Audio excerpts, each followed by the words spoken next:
Okay, somebody give me a sound check, please. We I can can hear. hear. Perfect.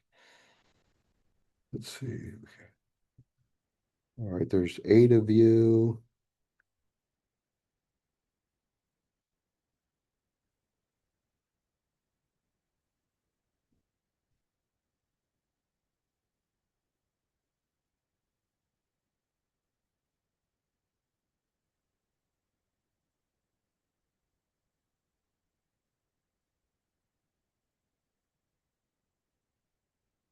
Okay, Kazi.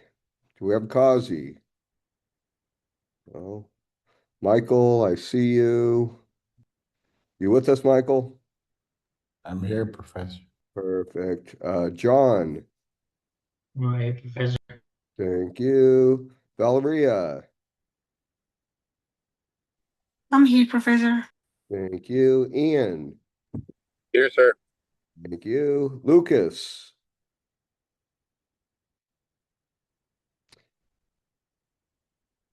okay.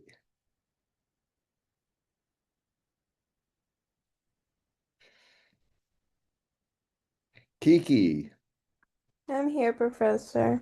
good morning or afternoon. What is it? Late, late? It's 3 a.m. over here right now. I'm not gonna lie, I'm really close to falling asleep, so I'm gonna try really hard to stay awake. Okay, I won't beat you up. All right. Thanks for participating. Okay, Renee. Hello, I'm here. Thank you, Renee. Salfu, Hello, you're here. Professor. How are you, Gotcha. Professor? I'm doing well. Sorry, Professor. I'll just connect by with my phone. So, Okay, that's okay.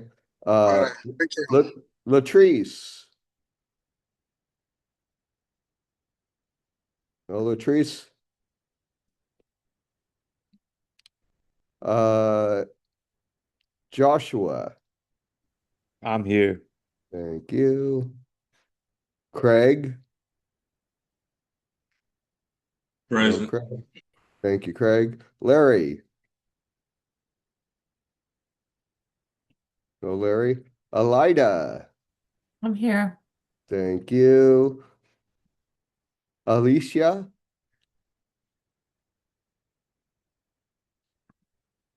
Okay, so we're missing Larry, Alicia, Latrice, Lucas, and Kazi.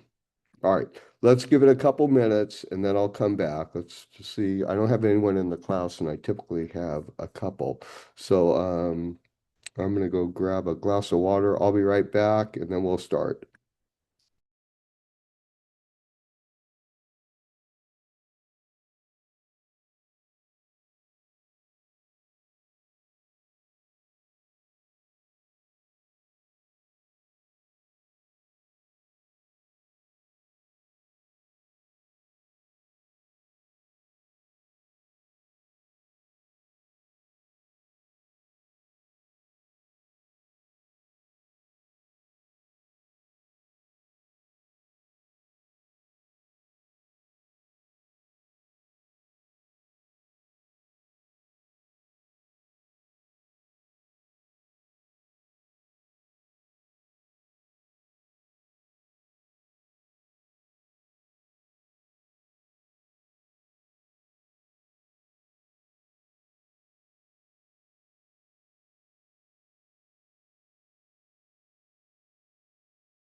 Okay, did anyone join us that wasn't in the original roll call? Yes, Professor. Kosia feature. All right, Kazi, you made it. Okay, cool. So I got Kazi. All right, so I'm missing Lucas, Latrice, Alicia, and Larry, right? Okay, let's go.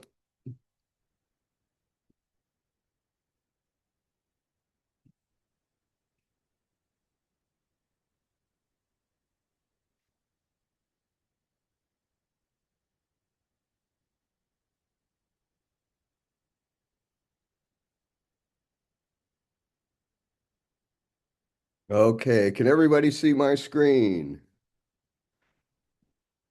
And what slide are we on? Think that's the title slide, the principles of advertising. Perfect. Okay. All right. So welcome to week 4. We're halfway through. All right. So today we're going over course syllabus. No, don't need for introductions. We're good. Week 4 assignments. We're just doing one chapter, chapter 6. Team projects. Is everybody okay? Everybody knows what they're doing, not having problems with teams. Any issues? I don't know where Lucas Espinoza Okay. is. I haven't Uh, heard from him ever. how many people are in that team? 4. It's me, Larry, Lucas, and Max. Okay. If he doesn't participate, just go without him. Okay, sounds good. Thank All right. You're welcome. All right. Everybody else good? Okay. All right. So we're looking at uh assets. Okay. Um, I'm going to pull up a little thing on branding that I was taught through a PR person, um, and kind of go through a little bit of that as a personal experience and show you guys one way to brand and get your name out there. But otherwise, we'll go through the book. Okay, so distinctive brand assets. What is a brand asset? How do you brand yourself? Evaluate visual styles. So a lot of this right here is, remember I defined how I defined advertising as the creative side. And, we're talking about visuals and styles and, characters and taglines and the music and things like that. And again, back in the 70s, the definition of advertising versus marketing was advertising was always the eye candy, the creative side, and the advertisers would put together the ad, the promo, and then give it to the marketers to market it. So that was the original definition of my TVs went out. Oh, there it is. The original definition, like I said, if you went to school in the 70s for, the choice was, do you want to be an advertiser or marketer? And if you're a more creative person, you'd go for the advertising side because you'd be interested in the visuals and the aesthetics of things and making everything right so the marketers could get it out to that target market. So anyhow, we spend some time on visuals and taglines and stuff like that. Um, and then apply the concept of advertising strategies. So the first section, 6.1 in the book, talks about distinctive brand assets are valuable. The concept is distinctive assets improve recognition and mental availability. So a lot of times things subliminally sit in our minds, right? We see something, we see a logo or whatever, and it sits there and we see an Apple and an Apple logo and we think of iPhones or Macs or whatever. So we talked a little bit about Coca-Cola doing that personalization thing and putting names on bottles and stuff like that. So it's little things that basically stick out. Um, and then good advertising is consistency and building brand equity, right? So everybody knows what a McDonald's is, right? For those of you who travel, we have safety nets in certain brands, right? We can go to a KFC in China and still, get a chicken leg. Um, Maybe not always mashed potatoes and probably not corn on the cob, but we're going to see consistency in the brand, right? A franchise. We're going to see a lot of deviation because we might have a hot and spicy, or if you go to a McDonald's in the Philippines, you're going to get rice dishes, and things are a lot different. Hey Kiki, you awake? I'm awake, yeah. Okay, I'm playing with you. Australia, what do you see different in a McDonald's in Australia? Anything off the wall different? It's not like super different. I think there's like some menu items that like use kangaroo beef like meat, which Okay. is like a really big thing here. But like I am like one of those individuals that have traveled a lot, so like I could tell you like in the McDonald's in like Japan, they have a lot more like healthier food items because they're very health conscious there. Um, and they have a lot of things that are themed to the season as well. So they'll have like rotating items and like flavors. So like one of the when I went there in the summer, a big thing was like sakura flavored things or and grape flavored things. Um, but yeah, here in Australia, it's nothing super different. Just maybe just a different type of meat that they use in some items, but everything's pretty much the same. Okay. When was the last time you were in the Philippines? About 4 months ago. Okay. So you noticed they have rice in Oh McDonald's. yeah, they have Yeah. rice. Yeah, I would say yeah, Chicken. Philippines is definitely interesting because they're at McDonald's. They have rice in the menu, and then they have spaghetti as well, which is and fried chicken, which is a Yeah, big thing. I was like, oh, this is so different. But yeah, I was actually competing not a with big Jollibee. Um, oh Jollibee best thing ever. That's best thing to eat around this time at night at 3 a.m. when you're hungry. they have Jollibee Um, in Australia, probably. There is no Jollibee here in Melbourne, but there's one in Sydney that they just opened like a few months ago. I'm still waiting for one to open in Melbourne so I could just go over there and eat. But yeah, with McDonald's, yeah, there's like a lot of rice menu things, but I wasn't really a big fan of it because when I look at McDonald's and think of McDonald's, I think of like burgers, not rice. So it was kind Yeah. of different for me. And we talk, the text is talking about consistency. And the golden arches are the consistency, having the Ronald McDonald, that builds a brand equity because a foreigner is going to go in there expecting to get a burger, but a local is going to go in and buy rice and, chicken. So it's interesting because obviously I'm a traveler too. I'm almost at 2 million miles just on Delta. So, you go to Europe and you notice that they don't put ice in their drinks. So if you go get a Coke in, Paris at a McDonald's, they don't put ice in it, right? And Yeah, here they they don't put ice or they don't give you a straw either, which is I found that very interesting. I was like, oh, okay. But I understand because they're also kind of health conscious there when it comes to some foods, so I understand that. Yeah, so things are different and weird, but we have the brand equity of, we that's why we have franchises, Hmm. 7-Elevens, right? So a 7-Eleven is always a 7-Eleven, but you're still going to get the local whatevers in that 7-Eleven, no matter where you go in the world. It's a great franchise. Um, so Yeah, but I would have to argue that 7-Elevens in like Japan are the best. yeah. Absolutely the absolute best for sure. You buy concert tickets at a 7-Eleven in Japan. It's the weirdest thing. Yes. Yes. There you can buy so many different things there. That's why I would like only eat there when I was there last summer. Just like 2 a.m. go to 7-Eleven or Family Mart and just eat there too because they have a lot of food as well. Yeah, it's I love Japan, well, mostly Tokyo, but it's amazing. So I'll be there August 10th. So I think this class is out by then.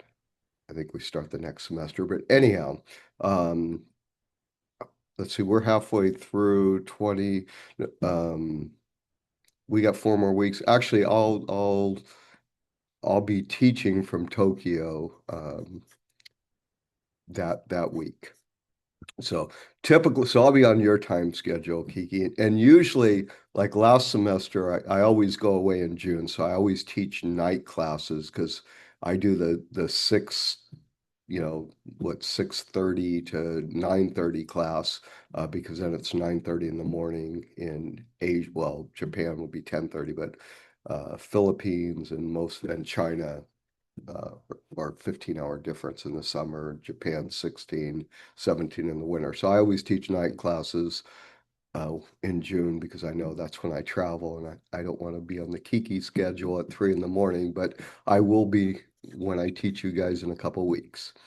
So students' thoughts, how important is an icon, um, a logo or tagline as branding a company? So those Golden Arches, those Wendy's, those KFCs, how important? Let's start with Sofu. What do you think? Sofu. You with us? How about Lydia? I'm here, Professor. Okay, what do you think? Okay, what was the question again? Because Can you see the screen? Am I still up? I see your face. That's all I see. Oh crap, I hate it when that happens, especially my face. Um, all right. Can you see now?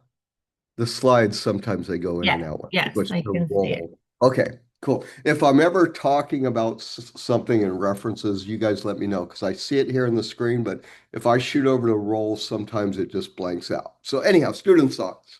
How important is an icon, a logo, a tagline, an image branding for a company? I think it's really important. I think it's like when you meet someone, you want to see their face. And so a company, you can't see their face. So you have their logo or you know them by their tagline. So it kind of is the face of the company. And if you have a good reputation, that logo and tagline are gonna carry that good reputation. So it's also bad if you have a horrible reputation, people don't want to see your logo on stuff. Like right now, the Taylor, the Taylor Farms lettuce. Mm-hmm. Um, I go to the store and I'm making sure that I'm not buying Taylor Farms anything. I don't want green beans. I don't want lettuce. I don't want anything from them right now due to the supposed um, parasite that their food has right now. So it's very important. That's kind of like it's been a while, but Volkswagen, if you guys remember, Volkswagen had the diesel scandal, and I don't know if it's been 10 years now or whatever. It's been a while, but well, Volkswagen's actually one of the biggest automotive brands in the world because it's definitely the biggest European, but I think maybe they outsell the Americans because the Volkswagen is Porsche, Audi, Volkswagen, Porsche, Audi, Bugatti, Bentley. I mean, there's all these great brands within Lamborghini, within Volkswagen, but they had the scandal of they did this emissions thing where they detune the cars for emissions to get a higher EPA rating, or not EPA, whatever it was, government rating on their pollution, and they got caught, and people. It took Volkswagen a really long time to recover from that. So they had a class action lawsuit. People got to sell their cars back to Volkswagen, and Volkswagen had to pay out a ton of money. It happened on a couple Audis because Audi had diesels too. But it gave them, it tarnished them for a while, but they came back. But as you say, right now with the parasites, nobody wants to eat their foods. And is that going to recover? Right? Because you know, I mean, that can really hurt a Yeah, well, brand. I'll tell you, in my household, they will Yeah. never recover Okay. because so with all this, it kind of triggered a little bit of research, and turns out that this has happened before, but before it was with McDonald's, and it was the onions that had the parasite. So now I'm like, this is just gross. So they'll never recover in my house. Okay. So, but it's interesting, because we're talking about branding and a company. The first week of the class we talked about is, you know, is bad press good press, you know, is all press good press. Um, So in this case, you know, definitely not. But in most cases, you know, even to get your name in the media is typically, even if it kind of goes both ways, and you guys answered in different ways too. But you know, in a case like this, I agree that it's, you know, hard to bounce back. In Volkswagen's case, they did bounce back, but it was, you know, they did something that was unethical. So it came into ethics, and actually we have a little section on that this week, talking about ethics in advertising, right? Do you do things that are ethical? And Volkswagen did. Um, Joshua, what do you think?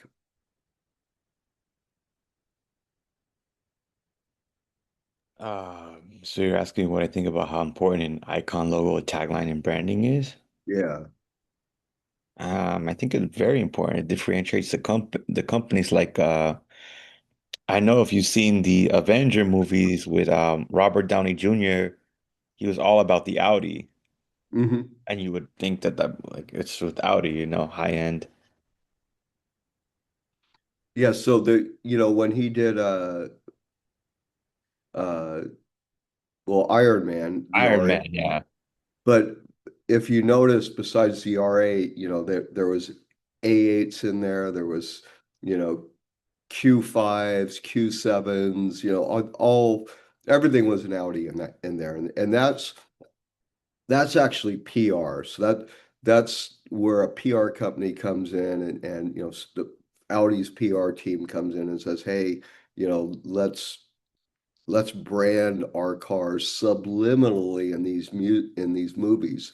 And it happens quite often. Actually, if you look at some of the movies on CBS, will have the uh, badging off the cars. So if you watch like any of the FBI shows, they'll typically black badge the logos, because apparently they're not paying for it, and they're driving the car, and they're not giving royalties. And I'm not really sure why they do it, but you'll notice that sometimes that they they do the opposite. They take the badging off, and it's probably something that's going to cost them money. But when BMW released the i8 in 2014, they did it with Mission Impossible. So if anyone ever remembers that Mission Impossible in 2014, it was the release of the BMW i8, the one with the doors that go up. Um, and that's how they introduced the car and branded the car. And then, everybody's, wanted to know, well, how much is that car? And the cars ended up selling for $30,000 over window sticker, over the MSRP, and they're about 149 to 159 back then, depending on what lights you get. There's only a couple packages available, but people were paying almost $200,000 for that car. And they didn't make a lot of them, but they did a really good job of branding it. Um, there was another, I think it was Marvel's, and maybe about 4 years ago, and it had a bunch of different superheroes, and they were mostly Asians. Does anyone remember what that was called? It wasn't like, the Spider-Man and stuff like that. It was these were random superheroes, but there was does anyone remember what that is?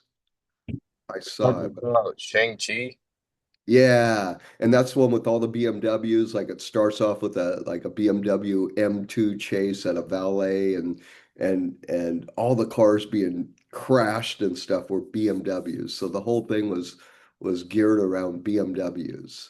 Um, and again, it's a subliminal branding. of a company, and it happens quite often. Jason Statham, his movies will typically always have Audis in them as well. Um, so that's part of branding and imaging, right? Having the logo, like the emblem on the front, like a Mercedes or a Rolls Royce. Um, and people notice it. So if it's subliminally put in, um, did I do the Panerai watch thing with you guys? Was that the one with like The Rock? Yeah, did I do that a couple weeks back or whatever? Yeah, you did it last week. Okay, cool. All right, I teach 3 marketing classes, so I didn't know if I threw that one out there. But same thing. So Panerai, did it with Bruce Willis, put it in a movie, and the whole movie Death Wish was based around the watch. Can you guys still see my screen? No, I went away. God, I get these flashes in here and it just goes out on me. I didn't even touch it this time. Okay. Um,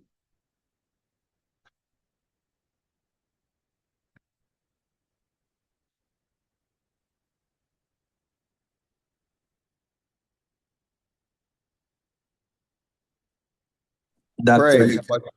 how about you, Craig? Uh, when I think about it, I relate it to sports, me being a sports person, and think of things like the NFL with the Shield and the NBA, with Jerry West, being the logo and them being a brand themselves and wanting to have a face, for these brands.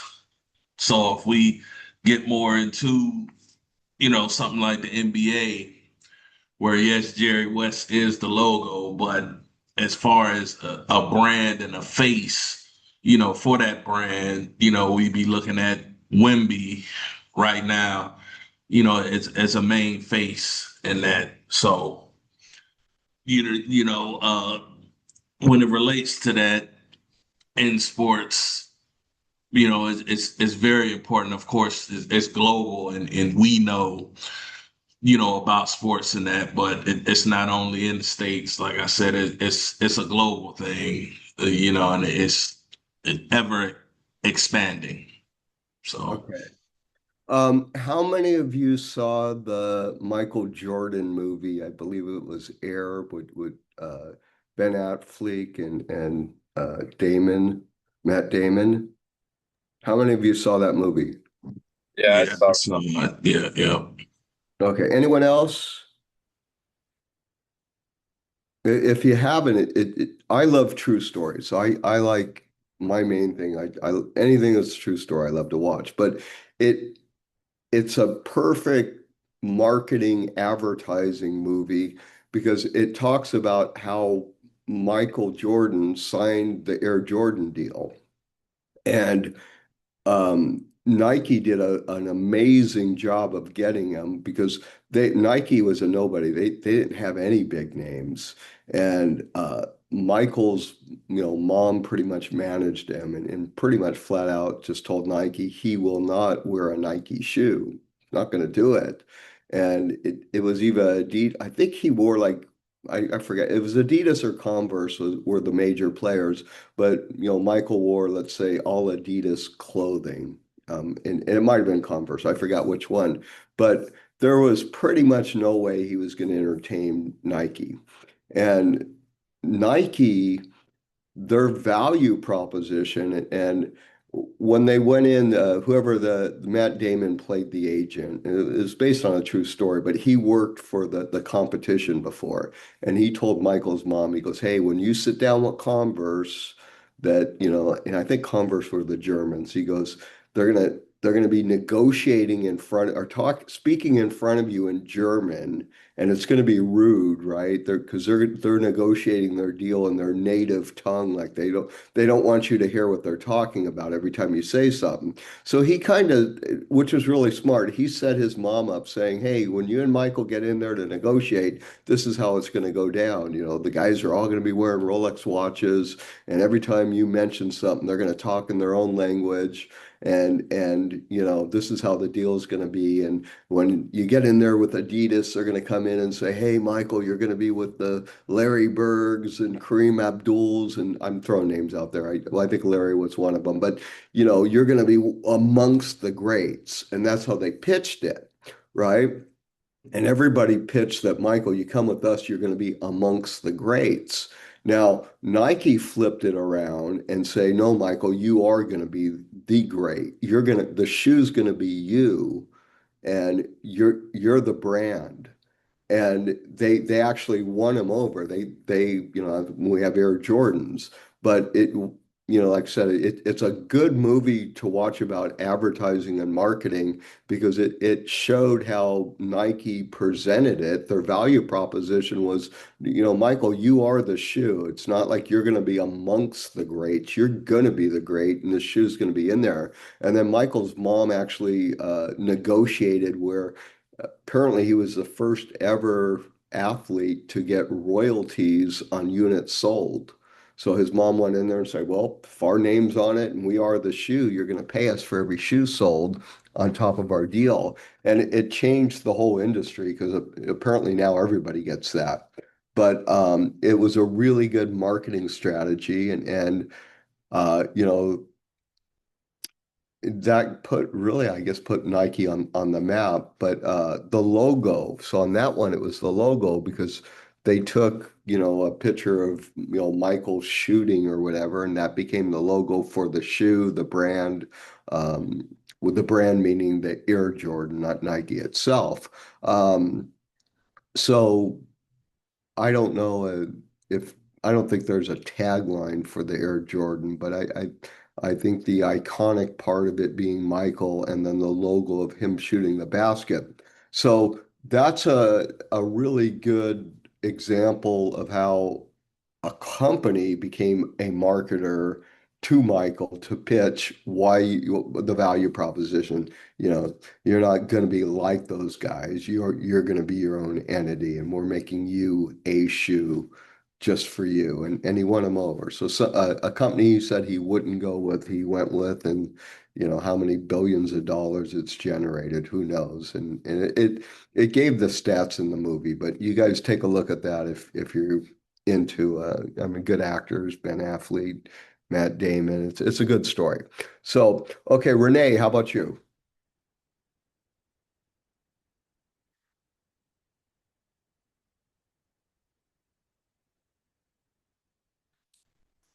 Oh, we got Valeria. Valeria, let me get you enrolled. Are you there?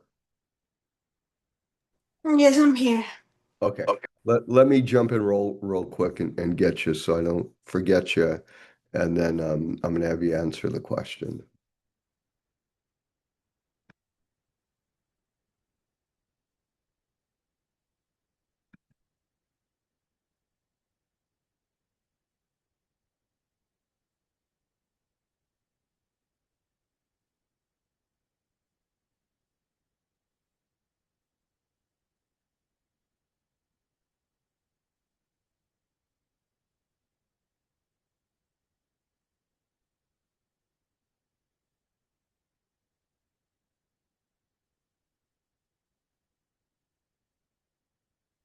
Dr. Johnny, Yes. I have an issue. If I'm trying to go to my courses, but if they don't let me log in or anything like that. You got to go to tech support. It's outside of my domain. I can't help you anything with Gap. So if you Oh, can't okay.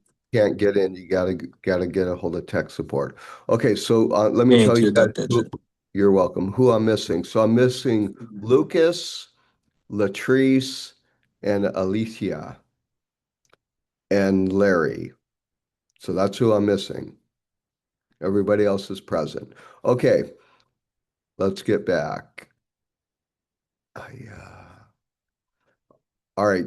Is my screen still up that says students' thoughts? Yes, sir. Okay. All right, Valeria.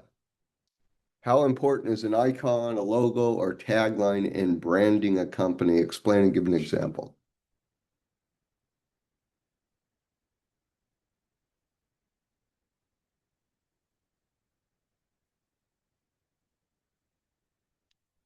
Valeria, did I lose you?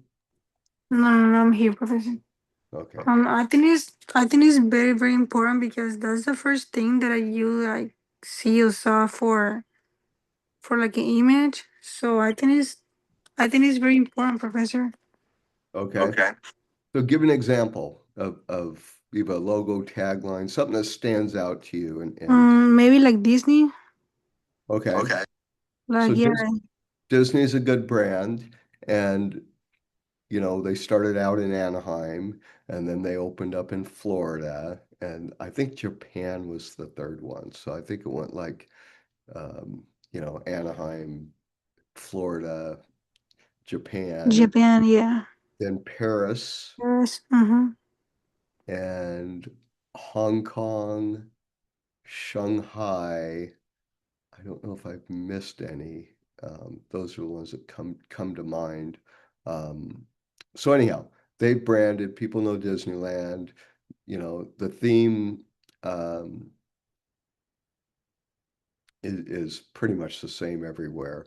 It doesn't change too much, but little bit of things that are different within, but everybody knows what they're going to get on Disney. And then you have Disney Cruises, and they've done well as branding themselves as a brand. Kazi, what do you think?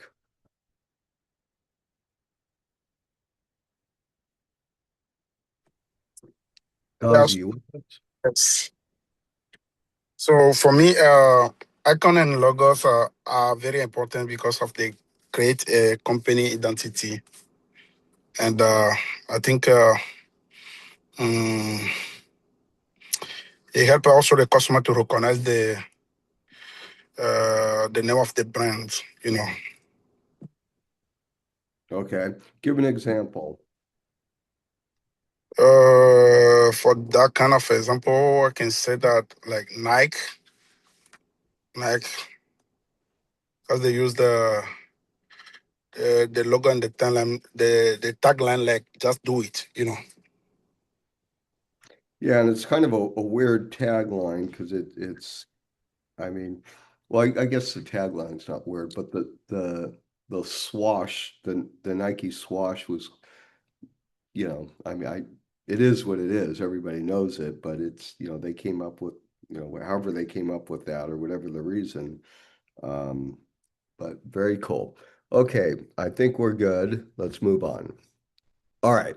So why distinctive brand assets are valuable? So, and this is just from the opening of the textbook I took there. Distinctive brand assets are any image, characters, logos, shapes, rituals, typefaces. So sometimes it's a font. I'm a Led Zeppelin fan, and Zeppelin has their own font.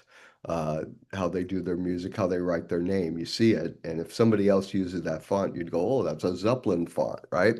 Okay, so typefaces, words, sounds that come to mind when people think about the brand. So here they show like the KFC and a couple different things. I mean, we all know Starbucks. All right, these assets are evoked in people's minds either when they spontaneously think about the brand or if they come across the brand, um, that's something to trigger them. So, like I said, if you're in a foreign country, you see a KFC and you're hungry, you're gonna, kind of go that way because you're familiar with it, you know of it. Um, Here they did put the just do it as well. But there's certain things that we gravitate to because we're just used to it. So and it says the benefits of these assets coming to mind is that they can result in strong memories and feelings. So music will do that to you. So sometimes or oftentimes with music, you hear a song and you go, oh man, I remember what, I got my first car. I remember driving my first car when that song came out, right?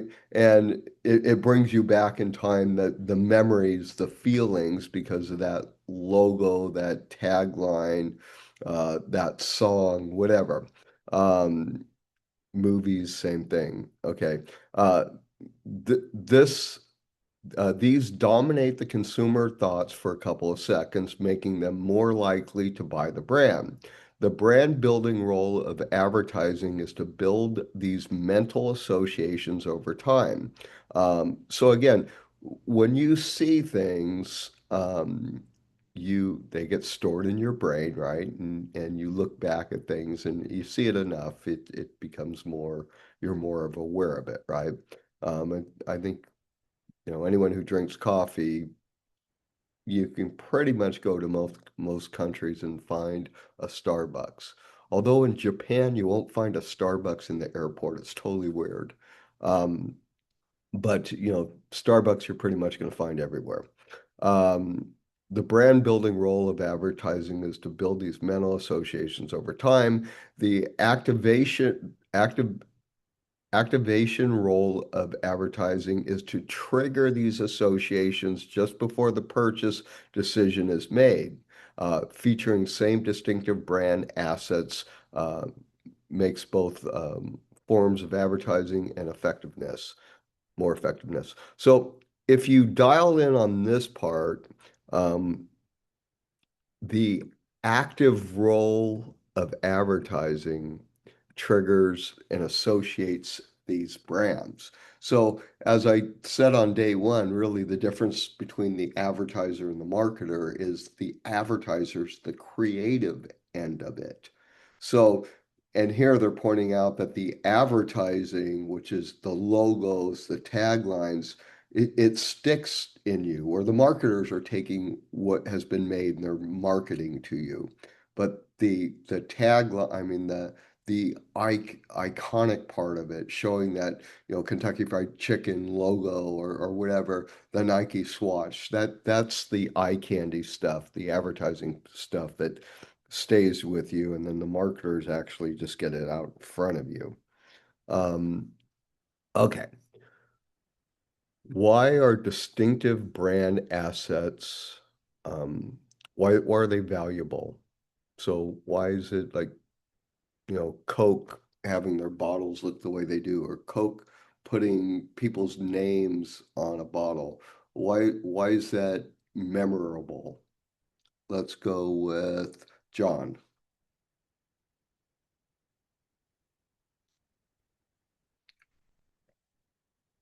John, you with us? Yeah, I'm right here, Professor. Okay, why is a distinctive brand valuable? Because I think because it makes the brand feel personal and it's like easy to recognize. Okay, give an example of something that you see and recognize and how it affects you. Just like that Coke bottle, the shape is like already like iconic how the Coke bottle is. Okay, And like by putting people's name on the bottle, like how the Coke does it, they put their name, the people's name on the bottle, and it makes customer feel like the product was made for them. okay, Does that answer your question? that's perfect. Let's see. Can I go, Professor? Sure, go for it. So I have two that I think of. Number one, the song "Your Love" by the Outfield. Whenever I hear that, I think of like me and my dad driving like late at night, and that's like what you were talking about with the Led Zeppelin or like your first car memory. Sure. And then the other one, whenever I see the Apple logo, I always think of like high quality because I've had a Samsung before, and then switching over to Apple, I'm like, oh, thank God I have an Apple now. That Samsung was terrible. So I always think of like quality when I see an Apple logo. Okay. Outfield, was that what year was that? I'm trying to think of the band It's the Outfield. one that's like Josie's on a vacation far away. Oh, okay, got it, got it. All right. So yeah, so and music's amazing for that because music, that, and I think that's one of the coolest things about music is it brings you back in time in a place, when and you just go, wow, I remember that. So, Saturday Night Fever I was, in what they call junior high. It was like 70, I was there 76 through whatever, 78 or whatever. So when that album came out, I just remember where I was in that place and time. So everybody's, can tie something into a certain memory or whatever, and it sticks out, and you always remember things because of that. So that's a brand asset, right? Somebody, even if you're a one-hit wonder, you had one song, right? But you became a brand asset. Every time somebody hears that, and they go, oh, I remember when that came out in 88 or whatever, and what you were doing, what was going on in your life during that time. And that's part of branding to stick in somebody's mind, right? And that's what advertising and marketing is about. And like I said, music is pretty cool because it definitely puts us in a, place that we remember things every time we hear a certain song. Okay. All right. So part two of this, section two, is which brand assets to invest in. So the concept is invest in something that's memorable, unique, constantly used asset. So you said you would do Apple because of the quality, right? You know what you're getting with Apple. And Macs used to not crash at all. Um, Apple computers and over the years I've had a few of them crash, but when they first came out, they would never crash. And then with the world and technology, I guess there's viruses can get to them as well. But everybody looks at Apple as being high quality. It's and because it's a different system, right? If you look at PCs, you have competition. There's Sony, there's Samsung, there's Dell, there's, Toshiba, there's all these different PCs, but there's only one other system, which is Apple, right? You have an OS system. You come to Mac because you come to Mac and it's an investment. They're expensive, right? I mean, if a MacBook's 1,700 and a Dell's $800, why do we use Mac? And I've been on Mac, for I think I got my first Mac in like 95 or something. Um, so that's an investment. They cost more money, but we do it for a reason. Industrial example, Nike's Swatch is just do it. So we all know the Nike Swash and, just do it, meaning just whatever sport you're doing, whatever you're into, just do it. Just make it happen, right? And that's kind of the thing behind it is, just just do it. No excuses, right? Just go out there, make it happen. Advertising insight, consistency builds brand equity. So brand equity is awareness, and it's sustainability, right? So when you build a brand equity, you have sustainability. People know you have good reputation. Um, Sometimes your reputation gets tarnished, like Volkswagen, but they bounce back. This other thing with the food right now, who knows what that's going to happen with that brand. Um, but anyhow, discussion. How can this asset improve competitive advantage? So in Nike's case, like I said, when they were competing for Michael Jordan, they had no competitive advantage, right? Converse and the other one, Adidas, had way more money than Nike. They had all the big players. So they were flexing their muscles by throwing money out there and telling, Michael that he's going to be amongst the greats. Now, the advantage that Nike had in their value proposition was, no, Michael, you will be the great. Your shoe is you. And they used that as an asset to actually get Michael, and it became a competitive advantage for them because they're the only ones with the Air Jordans. So, okay, how are we doing on time? We'll go a couple more minutes and take a break. Okay, which brand asset to invest in? So here it talks about Jenny Rumick was proposed a two times two matrix to help brands identify which assets to build over time via advertising investments. Here's the matrix that she took the brand in the UK. So it's a little hard to see. But she based it on associating things with Big Ben and the British Guard, guarding the palace and the flag.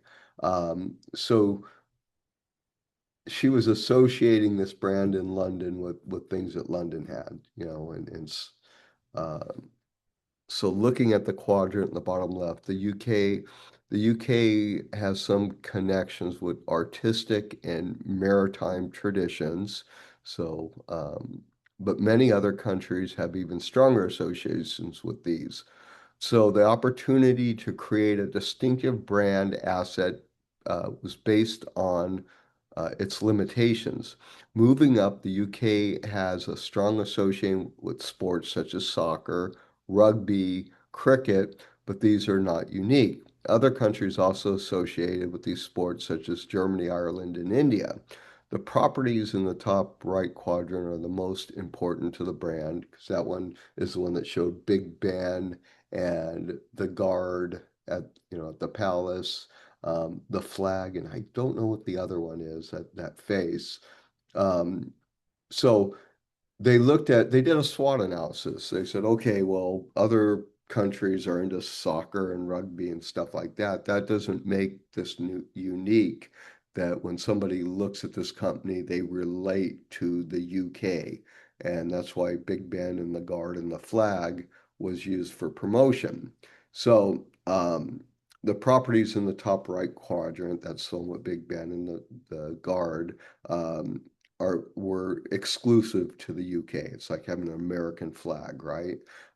These are strongly associated with the country and are not linked to other countries. So when when this person decided to put together a campaign to brand the UK, they did their SWOT analysis and they said, okay, what is the UK about? And then they took out the common denominators that other countries had and went for the distinct that, all right, this is what the UK really stands for. As far as branding, everyone will know this is a UK company if we do this. So that was just what the marketers would do. Let's go ahead and take a break and come back at 10 after 1. All right, so 10 after 1.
Okay, somebody give me a sound check.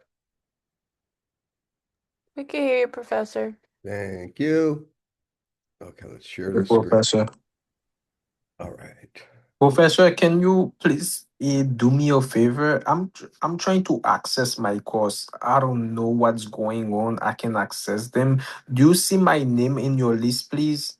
Who is Who it? is it? Max Alliance. I don't I don't have have. you in here. You're not in. I'm not in, No. Professor. Yeah, because I don't have you enroll. Oh, I don't know what the issue is because Max Alliance. You sure you're not in my other class? Uh, I thought I had you in a different class. Which class is it? Because I saw my name on Monday. Last time I checked. Which class is it, please, Professor? If you please check that for me, I can check Er, with my Everybody advisor. bear with me a second here, because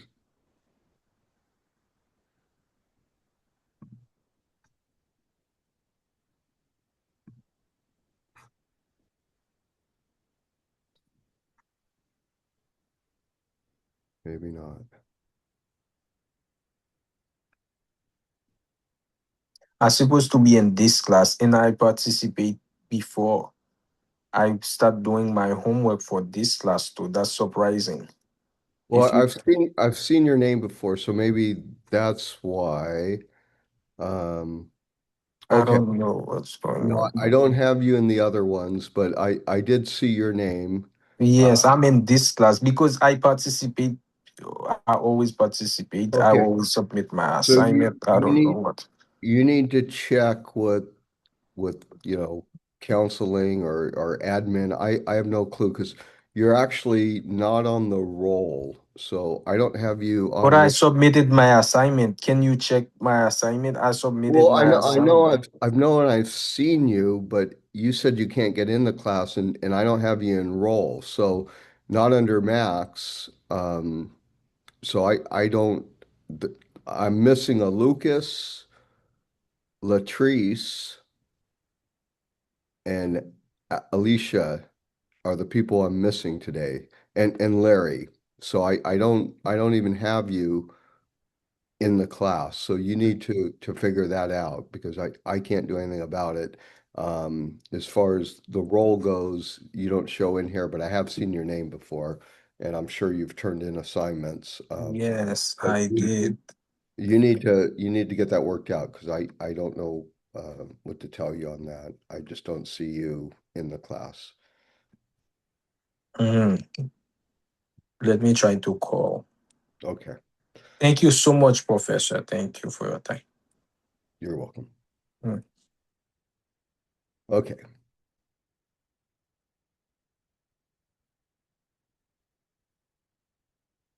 I lost the PowerPoint now. Okay. Okay, mental availability. Can you guys see the screen? Yes, sir. Okay. So mental availability, all right, the brain again. So I mentioned before, I've talked to you guys, I think first week of the class, I always do communication. So neurolinguistic program, you have a visual, auditory, or kinesthetic. 35% of the world are visuals, 25% are auditory, 40% are kinesthetics, but half the kinesthetics are kinesthetic visuals, which means they need to see and touch. So technically, you have 55% of the world needs to see things. And that's why the mental availability, how the brain works, right? You look at something and it stores in your brain.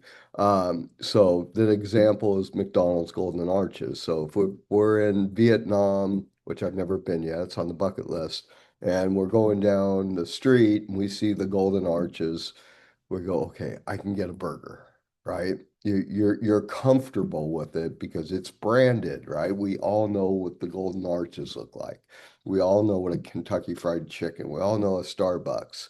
We know a Nike shoe. there's certain things we know Louis Vuitton, right?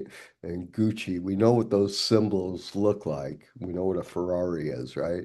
So anyhow, there's mental availability. You see something, you know it and you like it, right? Okay. We're in section 6.3, visual styles. So color, typography, logos, packaging, communicate identity. We're going to talk a little bit about packaging in, I think, one of the breakout rooms, or I had a student's thought on it, I believe. But packaging, it's it means a lot.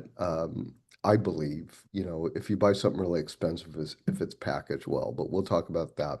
So industry example, Target red and white branding.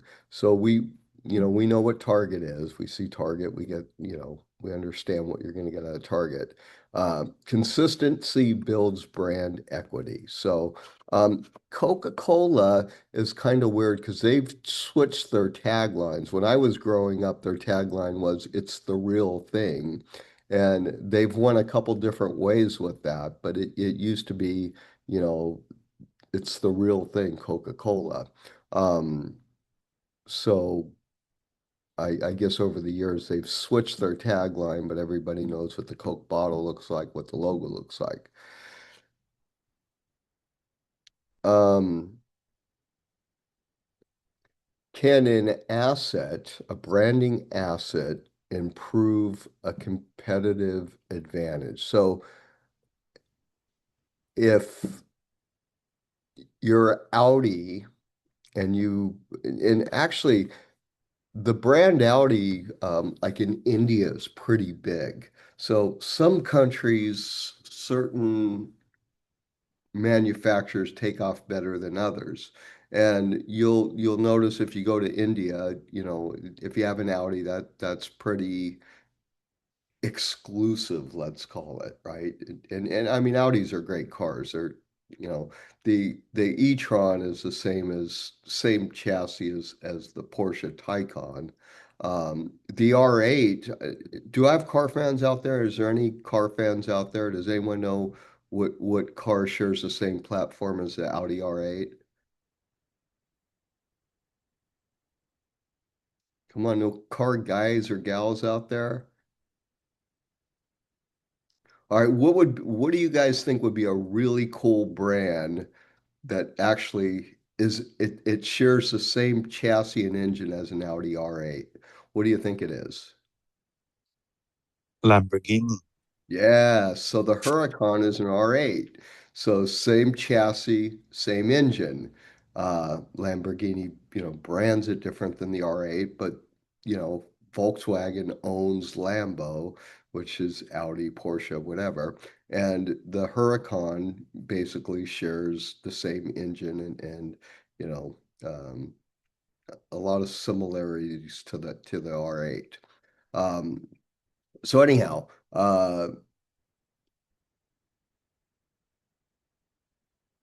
let's move to the next one. Okay, so visual styles.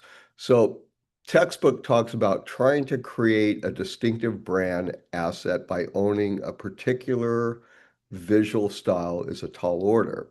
To succeed, the visual style must be truly unique and the brand must be consistently across the channels over time. So the Nike swoosh, I mean, I don't get it, right? But it's unique and it's we all know what it is. But in branding that, whoever came up with that logo, it doesn't really say anything. Usually they say the logo should identify the brand. Like you should be able to look at a logo and go, oh, that's a shoe or whatever. But in Nike's case, the logo, the swoosh, whatever it is, but we all know it, right? It's consistent, whether it's on a t-shirt, a hat, or whatever. You see the swoosh, it's right. Professor, Yeah. I went to Greece this couple months ago, and the Nike is like the goddess for victory or whatever, and the statue's like she kind of looked like the Nike swoosh, so maybe that might be like the reason behind the detail of it. Okay, cool. See, that I didn't know. So that would answer my question. I bet you if we Google it, it'll probably tell us too, how they came up with that and what it is. Does anyone know the story behind Google, how that happened? You said how Google what? The the um the name Google. I've heard of it before, but I couldn't tell you off my memory. From what apparently it was a misspell when they put the copyright or something. From what I understand, I read about it once. It was something that it was like a mishap, and it they registered it, and it was supposed to be a different way. That and somebody Google that and find out. But I remember years ago hearing about that, but I don't remember a lot. But I heard it was a mishap. Okay. I also heard the same thing with Lego. Like they saw, I don't know if it's true or not, but I watched like a little documentary about it, and like a bus, not a bus, like a truck that had the actual brand name like stopped in front of a window seal and it blocked off the letters to spell Lego, and they went with that. I don't know Oh, how true that is, but I thought that was pretty cool. yeah, you never know. Okay, so now we're on visual styles, and again, this is tagging back what advertising is really about between the difference between advertising and marketing, because we're really talking about the aesthetics of it, right? And so now they're talking about the visual aids. So again, the advertisers are making the ads, the eye candy, the hooks, the jingles, the song or whatever to give to the marketers to market. So here it's talking about the visual part of advertising. So trying to create a distinctive brand asset by owning a partial visual style is a tall order. To succeed, the visual style must be truly unique and the brand must be consistently across the channels over time. Here are some examples of brands that have built association with particular look. Tiffany and Company, the jeweler, the monogram, apart from its iconic Tiffany blue colors.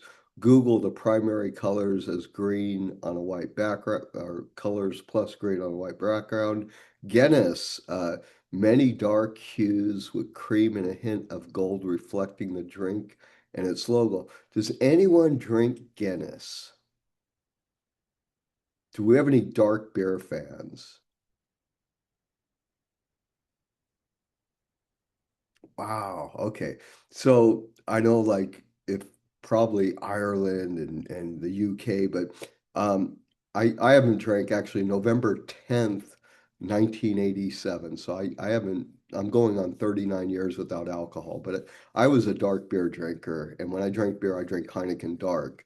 But Guinness is a really, really thick stout. And it's a dark beer. So and they have their own little branding, kind of like a crest.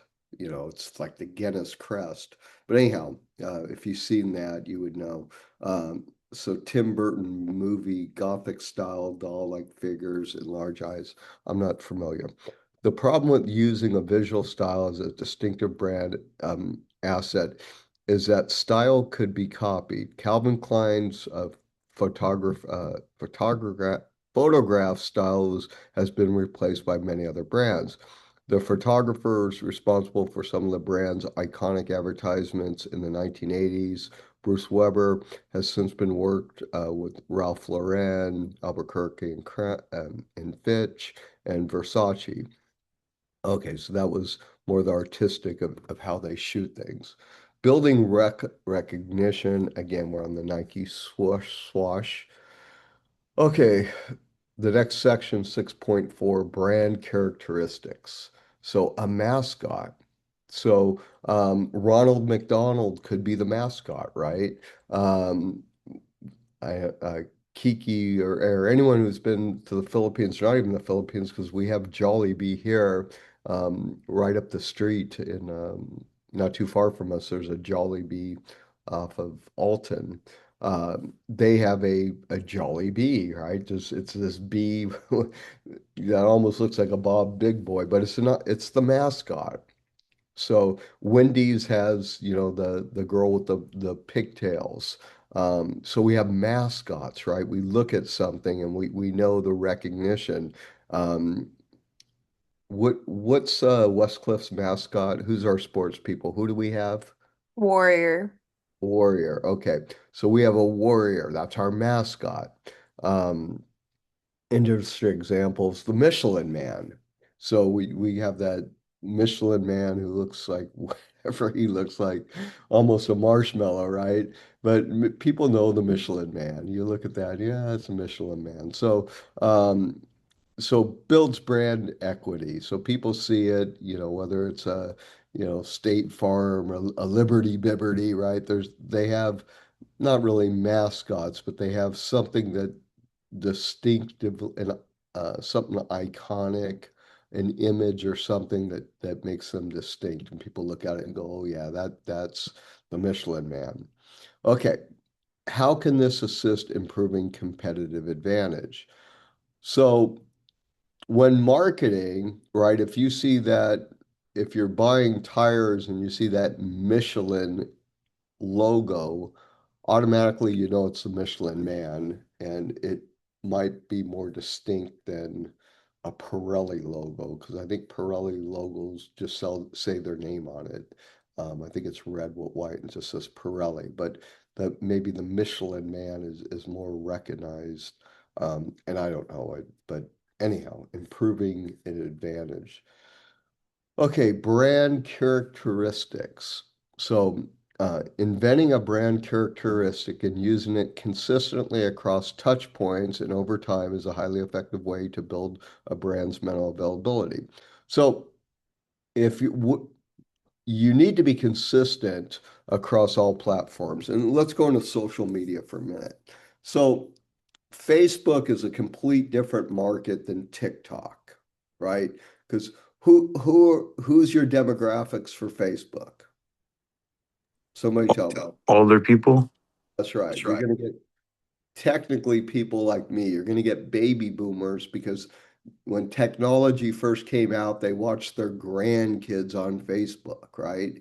And then, Zuckerberg's like, okay, well, this isn't hip anymore. Let's do TikTok. I'm sorry, Instagram. Let's do IG. And now, you guys are, well, I use IG too, but that's more where you're going to spend your time is on IG, um, or TikTok, whatever. But as far as consistent across those. So you would have the same logo, you'd roughly have the same message, what you're selling, but you would tailor your content more towards, if you're on Facebook, more towards a baby boomer. You're selling the same thing, but you have a different audience. So you're consistent in your look and your message to the point that you're still selling the same thing, but you're tailoring it to the platform you're on. So your ad's going to go a little bit more for baby boomers, where maybe the music you're playing your ad when you're on Facebook, you're playing classic rock. And on TikTok, you're playing Taylor Swift, something like that. I'm just throwing stuff out there. So you're consistent in your look, your message is consistent, but you're tweaking to your audience because a Facebook audience is different than a TikTok audience. So it might be the music you use. Ad looks the same, but the music's different. And I'm being hypothetical, but you guys get the idea. So it says, as mentioned in the previous chapter, chapter 5, brand characteristics may have many advantages over celebrities. They don't demand high fees. So you get a celebrity endorsement. And maybe this is why when you watch the FBI movies and if they're driving an Audi, they have to black out the logo. They take the logo off, the emblem off because they don't want to pay royalties, right? Maybe Audi says, "Hey, if you're driving our cars, you got to pay us money," and they just say, "Hey, screw you. We're driving your cars because we own them, right? CBS bought them. We don't want to promote you. We're not going to pay you money, so we'll black out your emblems and not show as much as the cars you want." Okay, so and I'm being hypothetical on that because I have no clue why those FBI shows, block out emblems, but I'm sure it has to do with royalties and, a demand for high fees. Um, when you are exclusive to your brand. Brand characteristics can be the common thread that links all the brand's communications together in people's minds. If brand characters come to consumers' minds close to the moment of purchase, um, they can be influenced to purchase that. So if your favorite celebrity wears a Panerai watch, you know, prior to knowing about Panerai, and then you saw the Panerai, movie Death Wish, and you know that Bruce Willis, Stallone, and The Rock are Panerai ambassadors. You might walk in, next time you're walking down the mall and you're at South Coast Plaza and you see the Panerai store, you go, oh, yeah, let me check them out. And you go in there and take a look at their watches. And a lot of them, they've kind of mirrored Rolex, like Rolex's Submariner. I forgot what the Panerai version of it's called, but they have one that looks real similar and they call it something different. Omega does the same thing. There's some uh, competitive, maybe the competitive advantage of the Omega is it looks like the Submariner. It's 5,000 less or whatever. Maybe it's 8,000 instead of 15 or 12 or whatever. So you kind of, you brand things, you have a brand image. Omega, was using the James Bond movies to, basically promote their watches and many of them are less than Rolexes. So, but you got, in a James Bond movie, so people start going, oh, what is this Omega? They're nice watches, and I believe they have some pretty expensive ones too. Um, but anyhow, how do you communicate that the brand characteristic? Well, if you put your watch in a James Bond movie, what cars are usually in James Bond? Who knows that? Portia. No, we're going with the Brits on this one. Who knows? Aston Martin. Aston Martin. Austin Martin, yeah. So they got the DB9s and Austin. It's weird because Austin Martin and Jag are the same company, but Austin Martin's high-end Jag, just like um, Cadillac is a high-end Chevy or Lincoln Mercury is a high-end Ford. So same kind of thing, or Porsche is a high-end Volkswagen. Porsche owns the company. I mean, Volkswagen owns the company, but Porsche's the top of the line. And actually, a Golf R, Volkswagen Golf R shares the same chassis as the Caymans, the Porsche Caymans. And there's similarities, but anyhow, um, when you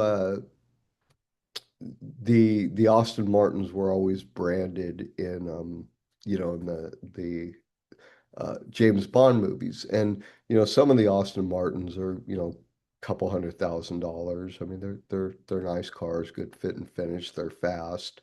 Um, but you look at James Bond and then BMW. I think a couple of the James Bonds might have had the Z8, which was an older version. They don't make it anymore, BMW, but it was a really cool roadster. Um, but anyhow, we brand things. We have a brand character, so we know we're gonna get with the Robert Downey Jr. movies. We're gonna get the Audis, and certain brands favor certain celebrities in their movies. The Statums usually have Audis as well. Um, Brand characteristics can take any form. They could be based on real people such as I'm sorry, Colonel Sanders. They could be functional humans like they could be fictional humans such as Ronald McDonald or the most interesting man in the world. Now, I don't know who that guy is, the most interesting man in the world, but he does the Equis commercials.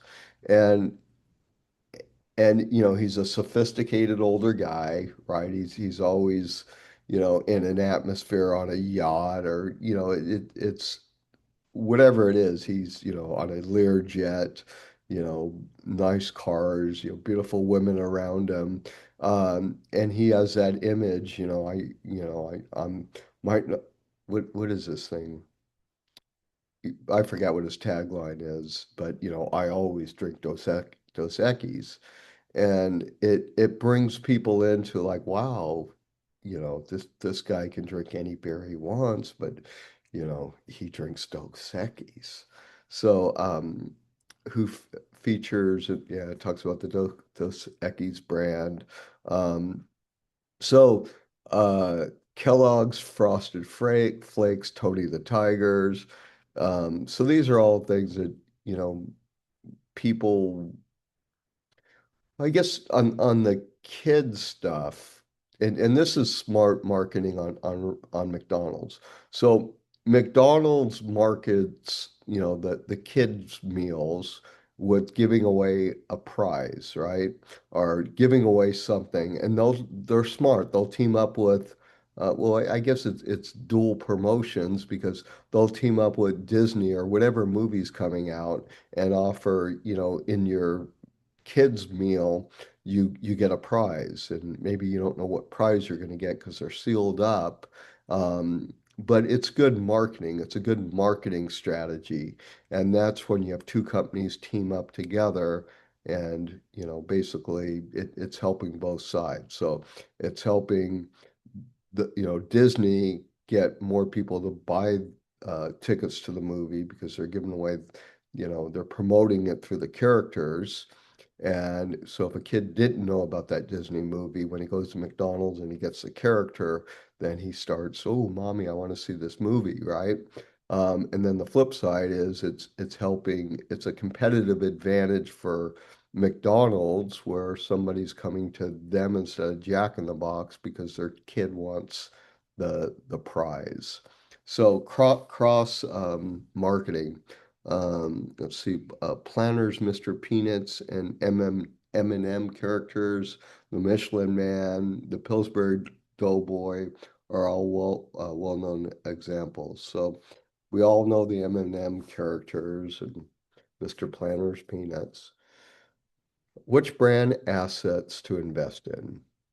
And I think it was Joshua earlier talked about Apple because of um, it being a good, reliable, expensive, but you get what you pay for brand. Was that you, Joshua, that talked about going from Samsung or LG to Apple? No, I don't think that was me. Who was it? Was it Michael? Somebody was talking about it No, earlier. Professor, I think it's Ian. Ian. Okay, Ian. All right. So glad you crossed over. Okay, when it comes to international advertising, fictional characters living in a fantasy world have an advantage. People from countries all over the world can identify with the world and the characters from a different universe. The global population of sci-fi and fantasy movies reflect this. In advertising, showing real Japanese family enjoying breakfast will resonate with someone from Kyoto but may feel remote and irrelevant to somebody in America's West. Um, Imaginary words can transcend cultures and enable advertisers to connect with audience across the globe because it's not reality, right? That's what they're getting to. From 2000, Unilever fabricated brands comfort as an advertising campaign featuring animated characters made of cloth. Original ad were produced by, I don't know any of these Oscar-winning animate. I'm not into animation, but anyhow, the campaign appealed to consumers in Europe, Asia, and beyond. Um, I haven't showed you guys this, but since they talk about international ads, let's check this out. Okay. So anyone ever heard of Pabst Blue Ribbon beer? Can you guys see my screen?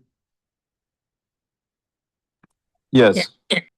Okay. Has anyone heard of Pabst Blue Ribbon beer? Yes. Okay. Probably the bottom of the barrel, right? I think the only cheaper beer out there than a Pabst Blue Ribbon would be a beer that just says beer on the front, no name, right? And I believe that's out there.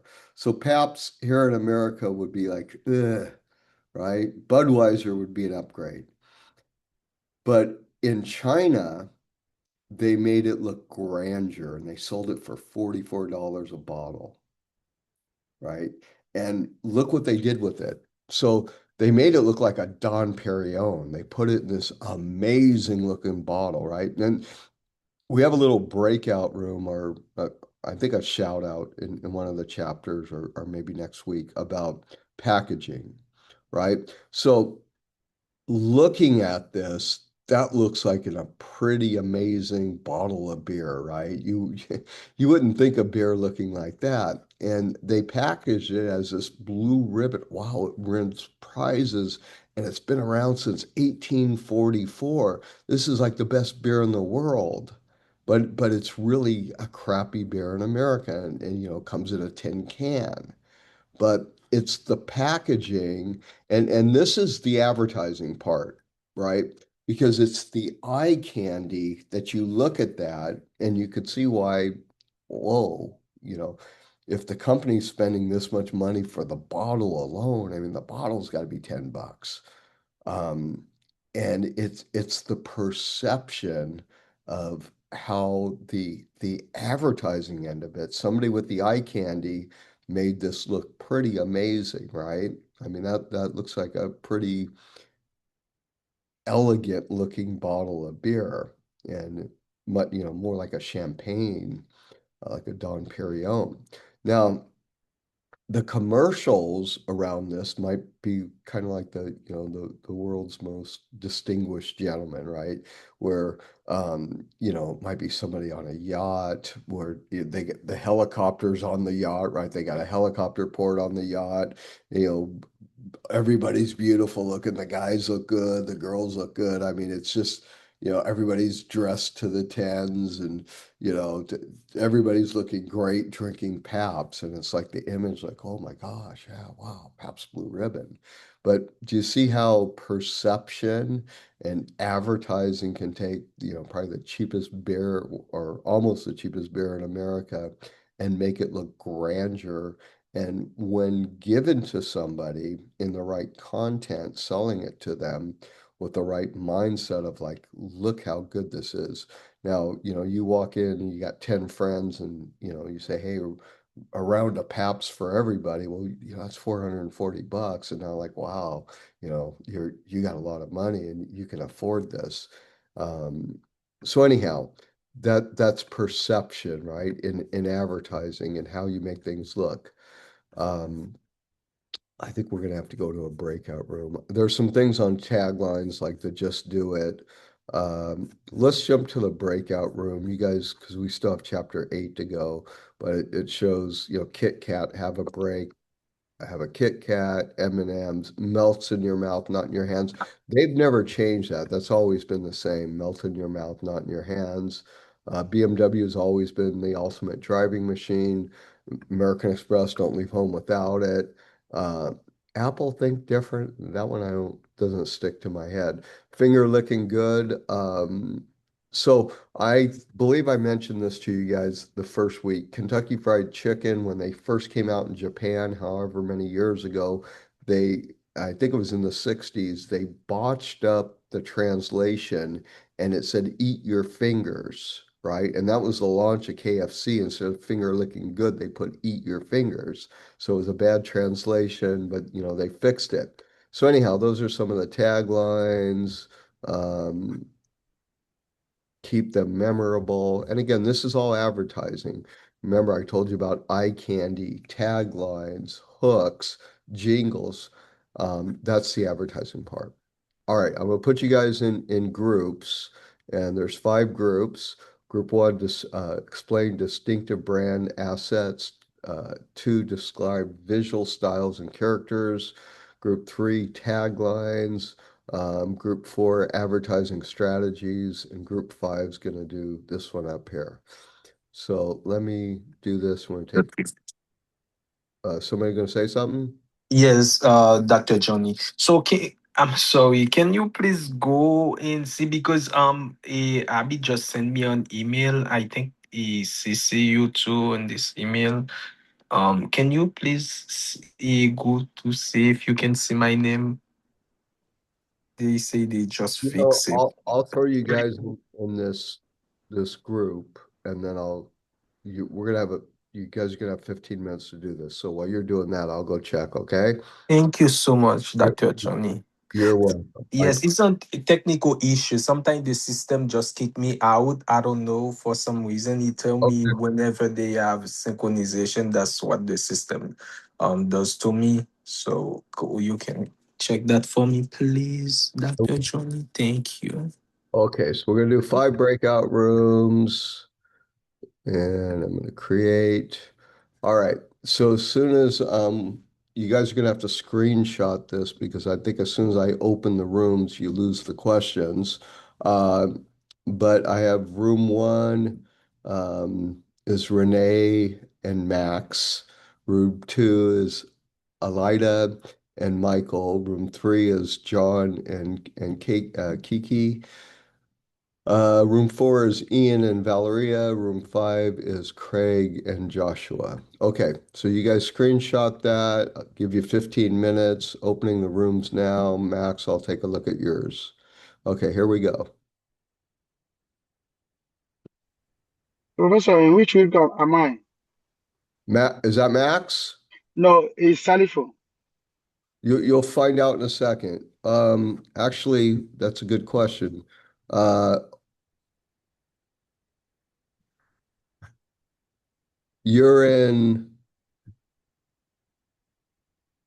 you and Kazi. That was really weird. Um,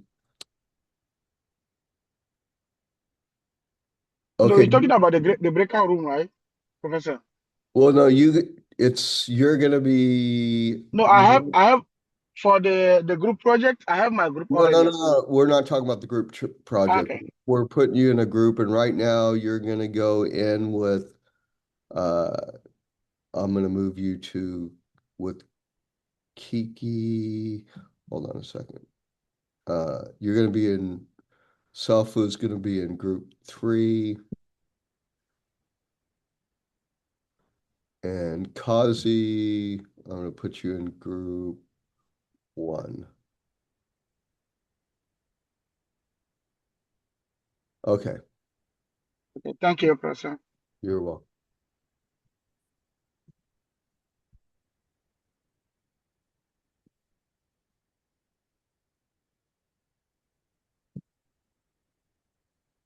Second, just make a screenshot of it.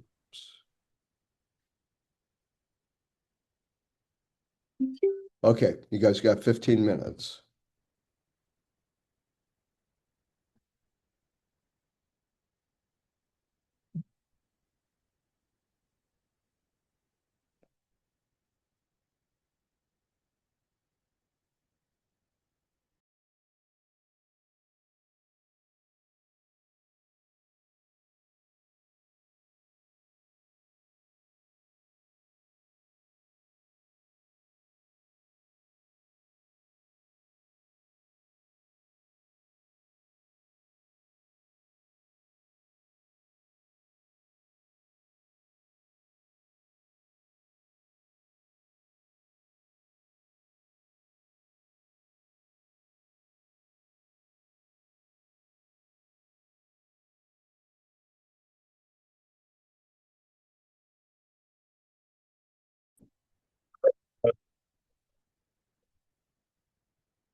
Okay, 1 minute.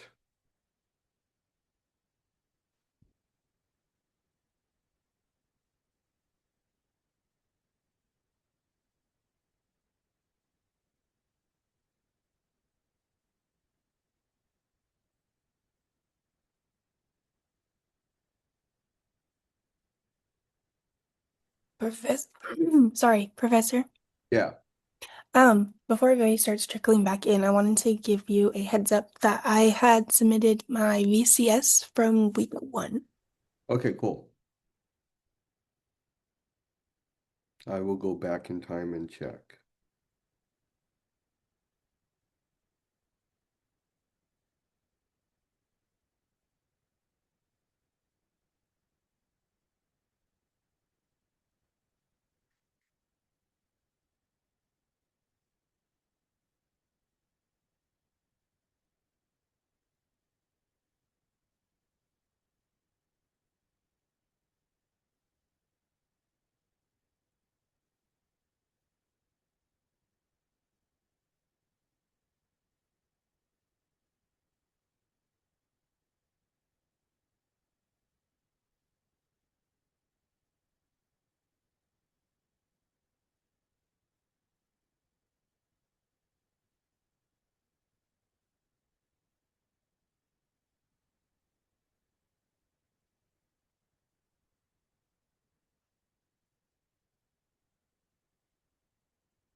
Okay, we all back?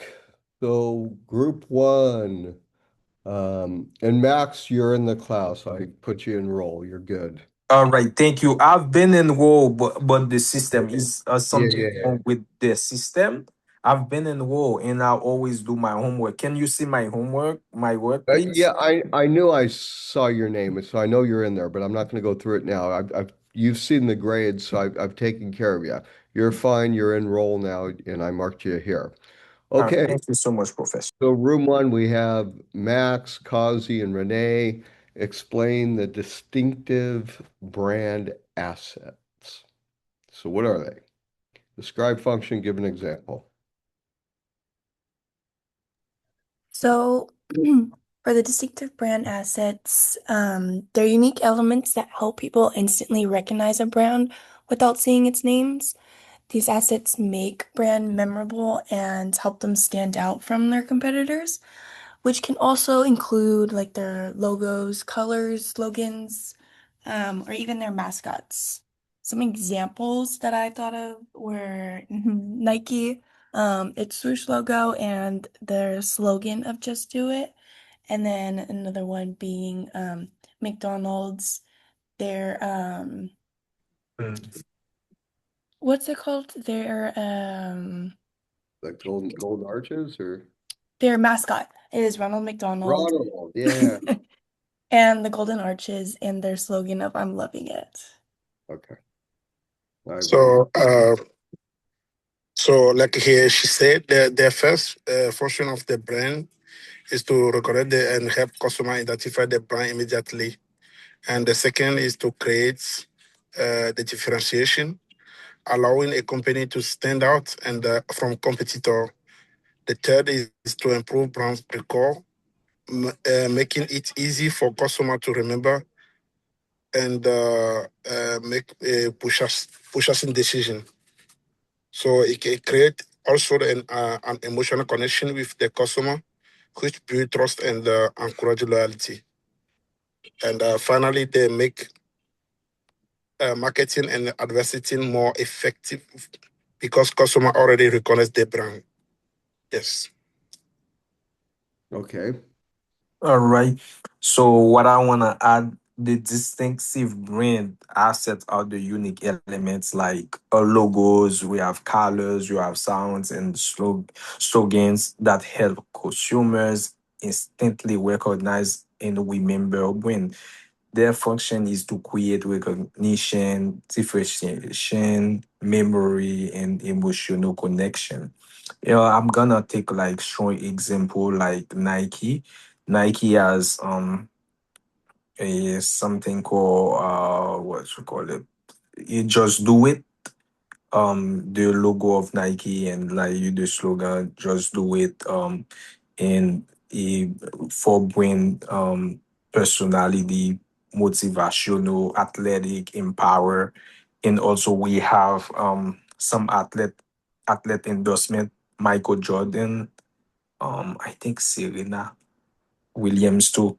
Um, yeah, so their function is to create recognition, differentiation, memory, and emotional connection.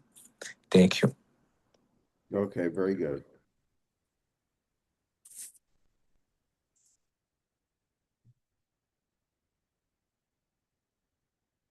Okay, so group two, we got Alida and Michael. Describe visual styles and characteristics. We got visual styles. These are consistent design elements a company uses to present its brand. So it's including colors, fonts, images, and shapes. So overall, it's for the appearance. And then we got the brand characters. These are mascots or recognizable personalities that presents the company and help create a stronger connection with the customers. And together they make brand easier to recognize, remember, and distinguish for competitors. So one example that we came up with is Target. So Target has red and white color scheme and Bullseye the dog. It's all part of their visual style and their brand identity. Even if you don't see the word Target, many people will recognize the brand just by seeing the red bullseye logo or Bullseye the dog in any advertisement. That's the goal of strong visual style. It helps consumers instantly recognize and remember the brand. Okay, very good.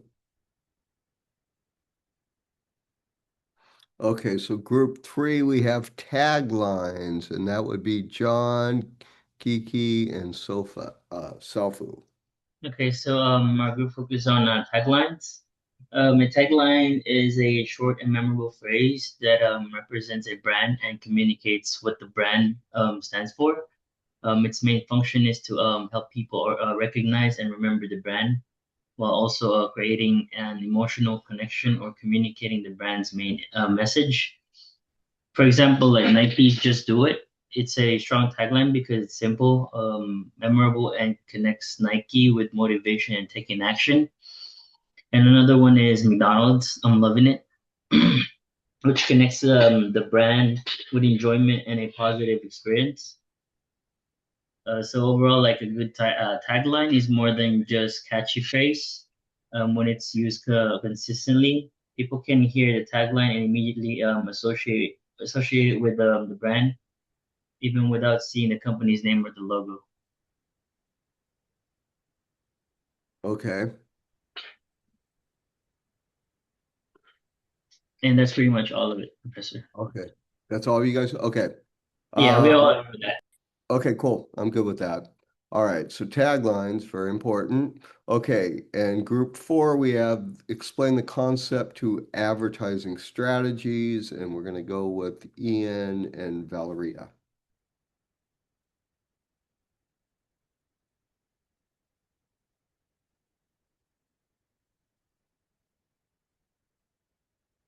Hi, Professor. Ian put it in the chat, but I'm gonna give it some examples. Okay, Um, for that question, I put Coca-Cola because focus on happiness, friendship, and sharing, and uses TV commercials, social media, and the strategy connects emotionally with consumers rather than only promoting the product. And Ian put it like everything in the chat, Professor, because I don't think she has like good connections and service. all right, okay, Mike,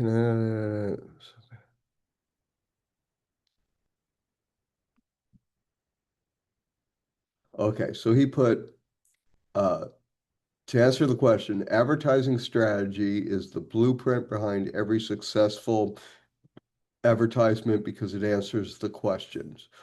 Who are we talking to? What message do we want them to remember? How will we reach them? And what actions what actions do we want them to take? A well-planned advertising strategy transforms uh, it's small print, sorry. Transform strategic, yeah, let me go back. A well-planned advertising strategy transforms individual advertisements into a consistent campaign that strengthens the brand and influences consumers' decision over time. As an example, although it is redundantly repeated, Nike just do it appeals to an emotional and motivational sense. Oh, and there's more. Hold on. Sense in people that transcend just a pair of shoes. Okay, cool. All right. So that's that. And let's go with group 5. We have Craig and Joshua, and you're doing the visual styles and characteristics.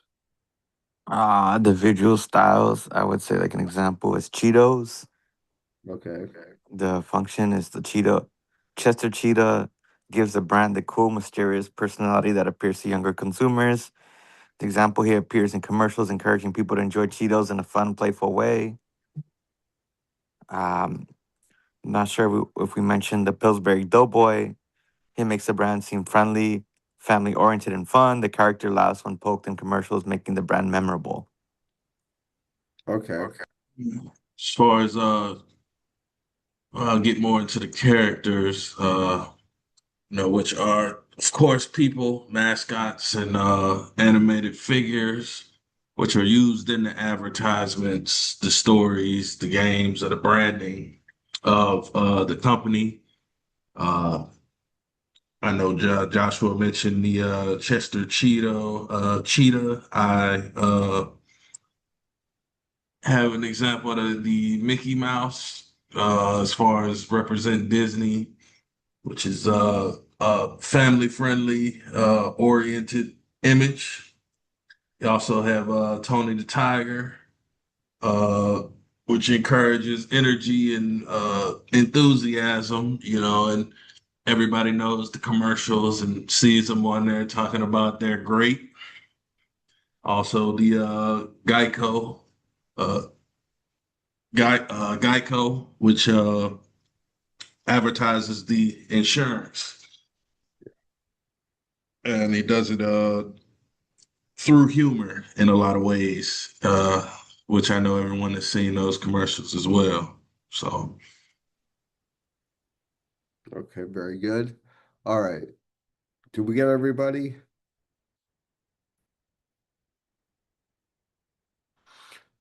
Okay, now we're moving into chapter 8.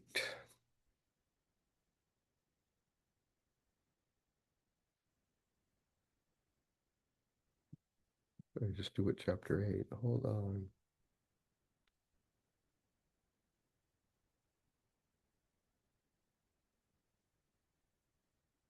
The target branding. Oh, this is what I wanted. I knew I had it in here, I guess, before we get to chapter 8. I still did a lot before chapter 8. Hold on.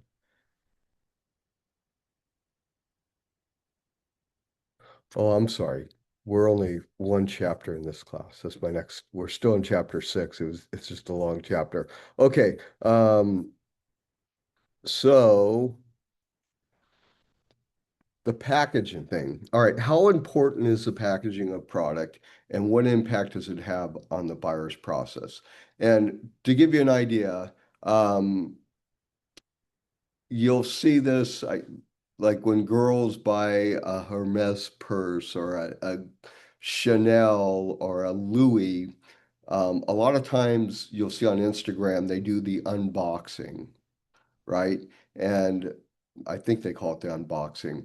And if it's a Louis, it'll have a ribbon around the Louis box. or well, first they'll pull it out of the bag, right? So they leave the store, they have it in a big bag, and then they get home and they open it up, and there's a ribbon around the box, and they'll take the ribbon off, and then as they open the box, there's layers, right? They might have the whatever kind of paper that is in there, and then you'll get the sheath that it sits in, which is like a soft cloth that says Louis Vuitton on it, and it's cream with a blue Louis tie on there, or rope or whatever to seal it, and then they pull that out and the purse is there or whatever.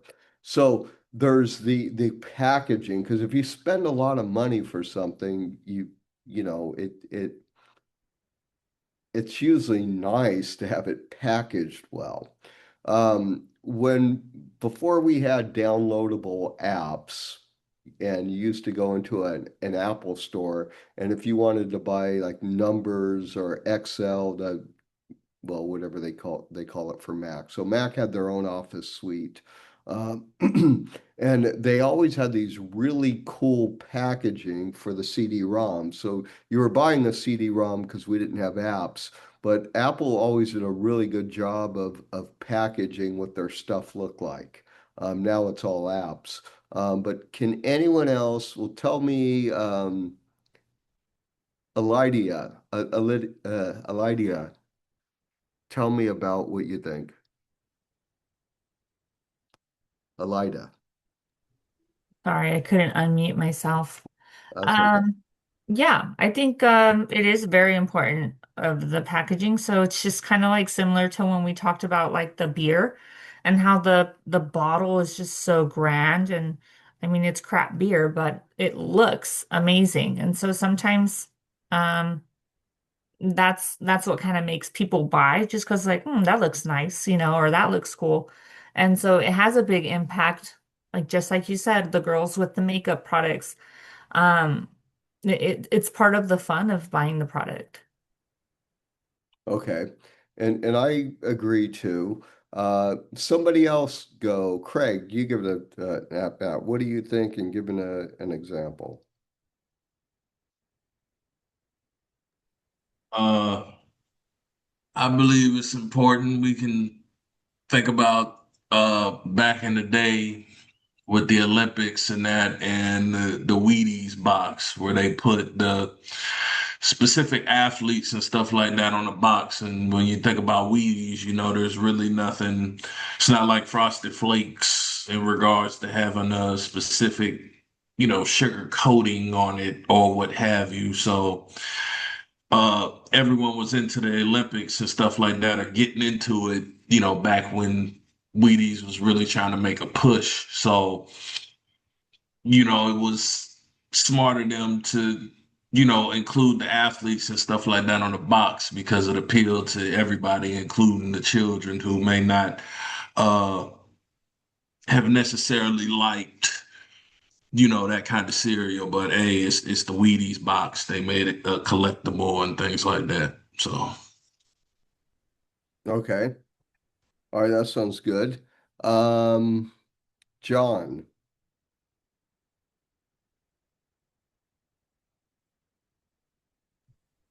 John, Um, what? Yeah. oh yeah, hey, Professor. Well, I think packaging is really important because it's the first thing you notice when we try like any product. For example, like when I go to well, we have HEB here. You guys have Safeway there. When I go there, I usually go to like the beer section. I always look into like how the product looks like, and I just like the visual of it. So yeah. Okay.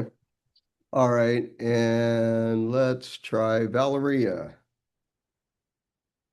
You with us? Yes, I'm here. I Okay, what do you agree think? with I agree. I think like um that is so important because you don't know, like, you buy the product but you don't know what's inside, so it's so important to buy, like, it's like for me, I love coffees, and sometimes I go to like not aesthetic coffees, but you don't know if the coffee is good because like it looks good. Okay. Mm. So the packaging, right?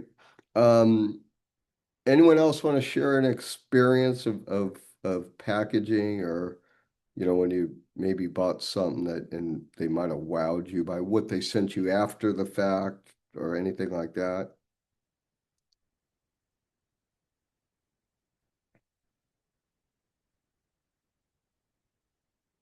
Okay, let me do Delta. Um, so on Delta, I'm gonna hit my 2 million miles maybe this year. I need 58,000 more miles to hit 2 million. So I'm doing an August trip. I need 4 more internationals by the end of the year to hit my 2 million. So they'll send me um, a package, and they'll send me a gift. So they'll send me like luggage, or there'll be something. They'll give me a catalog ahead of time to pick out what I like. But this year, when I got my medallion, my gold medallion 1 million mile badge, they the badges are metal. So instead of just, when you put it on your luggage, it's a metal bag. And they come in a really nice box, and it has velvet in the box, and the cards, these, and they're just tags for your luggage, but they have your name on it, member since 1994. And the presentation, the way they do it, and they make it look pretty grandeur, and they make it look special. And it's pretty cool because and that's the million mark. I don't know what the 2 million is going to look like, but like I said, every year when you hit your status, platinum, diamond, whatever, you'll get new badges. Um, but they kind of go out of the way to make it look special, and the diamonds at the top of their travel. So if you're a diamond every year, when they send you your tags, it'll be in a nice velvet package. It'll have a ribbon in it. It'll have a thank you thing, and they'll send like the global certificates with you. Like, here's 4 first class or Delta One upgrades. So when you're diamond, you get the Delta One upgrade, so you don't have to pay for the Delta One flight. They give you, tickets or global certificates to do that. So they're pitching an experience, and they're packaging it where it looks really nice. And I think a lot of companies that I've never bought a Lamborghini or a Ferrari, but I'm sure that when you buy one, that they send you something nice and make you feel special about it. And you would expect that. Same with women who buy Hermes purses. I'm sure you get a special experience if you're gonna spend 12 to $30,000 on a purse. I'm sure it's not just the packaging of the initial package. I think a lot of it is the after as well, the after sale, because the buying process and the exclusivity of it, let's say, they package everything nice when you buy it, but they want to retain you, and they want to make it memorable so that you tell others about it, right? So part of the packaging is the sustainability. So if especially when you're selling luxury items, if you can give somebody the after sale experience that's kind of grandeur, then you remember that and you go, oh, yeah, I want to stick with this brand because look what they do. Even after my first, you know, purchase, they're still catering to me because they want to hold on to the person. So it's the retention. With Porsche, they did that as well. If you buy a 911, um, so 911s, Porsche is kind of a weird brand. They only ship 70,000 cars to America every year. And just to give you an idea what that's like, BMW does 70,000 X5s. Just one model, they make 70,000. And Porsche, their whole lineup, only 70,000 come to America. And the 911s is less than 10%. It's like 9.4% of the production are 911s. So you're only going to get about 6,200 911s in America, and that's all trims, convertibles, whatever. So when you typically you don't walk on the lots and just pick one out. And I guess nowadays you actually can, but prior to COVID and before it was harder. But maybe now if you go into a store, there'll be a couple 911s on the showroom floor. But typically what you do is you get a thing called an allocation. So if you go to buy a 911, you go into the store and you check for allocation. They say, yeah, we have an allocation that will be in October. So you put a deposit for that allocation, and they give you your allocation number and a build sheet. And you get to custom build your own car. So if you want your name on the door well, and this is part of the packaging because it's pretty amazing of the product. And like I said, they don't build a lot of 911s. So when you get this experience, you get to pick out the stitching of your seat. If you want your name on the door wells, you can do the color combinations you want. You can do all this cool stuff. And for the experience, what they do is they'll send you photos of your car being built. So they'll say, okay, it's called Track My Dream. So once you sign up and you get your allocation, as your car is being painted and assembled, they take little snapshots and they email you your car as it's being built. And then when it gets finished and it goes on the water, you'll see what vessel it's on. You'll see as it goes through the Panama Canal. You'll see as it ports in San Diego or Northern Cal, wherever it lands at. And then, it's Track My Dream. And then when it comes to the dealership, you know that it's there so you can go and do the staging of your car, right? Or watch it come off the truck or whatever, because you custom ordered this thing and let's say it takes 9 to 12 months to get your car made for you. But it's the experience of how they do it. And I've never bought the table. They have a coffee table book that if I think it's like $1,500. So if you spent $1,500, you'd actually get a coffee table presentation book of your car being built, and it'll show every stage because they actually will take a bunch of pictures and put together this hardback book for your coffee table of your car. And so some people do that, and it would be an experience, right? The packaging of a product. So when you do something like that, you're pretty loyal, and typically the branding part of that, just like I'm telling you guys about it, right? You go and you're at a party or whatever, and you talk about your car, or you're at, a car wash, and somebody says, "Hey, that's a really nice car." You go, "Yeah, well, I built it, this." And when people know about the packaging of how they actually make the product, for one, it's hard to go back to something else. It's hard to go back, to a BMW or something else if you've built your own car, to your own specs and went through this experience.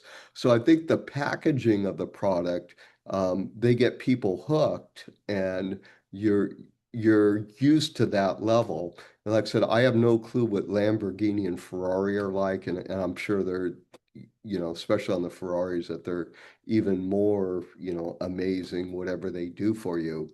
Um, but that has a lot to do with the packaging of the product, and it's a way that they get more people to look into buying their product because the word of mouth, because you'll talk about that package, right? You'll say, "Wow, this is when I bought my car. This is what happened," or you show your friends your picture. "Hey, look, they're painting my car now, and they just put the arrow tail on the back, and the aero package or whatever, and it shows the car being built."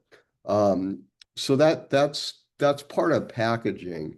And I think in advertising, and again, it's part of the marketing too, but the eye candy where it gets somebody to talk about it, and word of mouth is the best way to sell things. So when you tell a friend about it, then the friends never had that experience. They go, "Wow, I should try that. That sounds really cool." And then they do it and tell somebody else, and it builds the brand and builds the image, but it's all part of how it's presented. And I think when you buy expensive things that, that should happen, because you're spending a lot of money, and it's not just the sale, but it's the after sale as well. And after you do buy your car, then they send you a package in the mail that's, like a certificate of your vehicle and, a pen that says 9/11 on it and stuff like that. So they do some aftermarket follow-up too.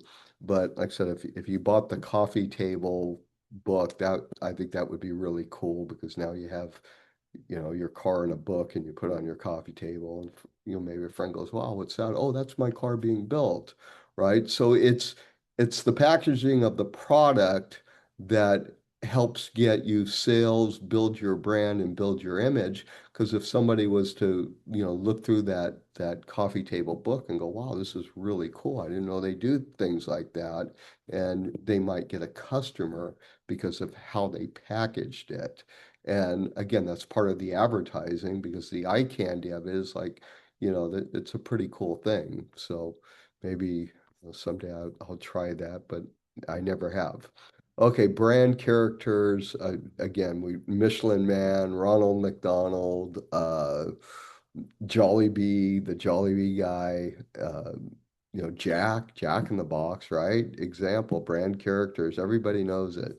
So, you guys talked about Geico, or somebody talked about Geico earlier. There's the mascot, right? The gecko. Um, Consistency, every the Jack in the Box guy is everywhere. Ronald McDonald, any country you still get Ronald. So consistent taglines. Um, again, McDonald's, I'm loving it. Just do it, and so on. Sound and music. Well, we talked about that as well. Okay, sound and music, the concept, audio branding improves recall. So, and that's why when you do post on IG, it will let you pick music because people will Google, oh, Taylor Swift's or Justin Bieber's newest song, right? And when they hashtag that, and you did a post using that, you'll show up in the hashtag. So that's using audio branding to actually pull people in. Um, let's see, consistency builds brand equity, and how can this asset improve competitive advantage? Well, the way of doing hashtags using songs, it's bringing people that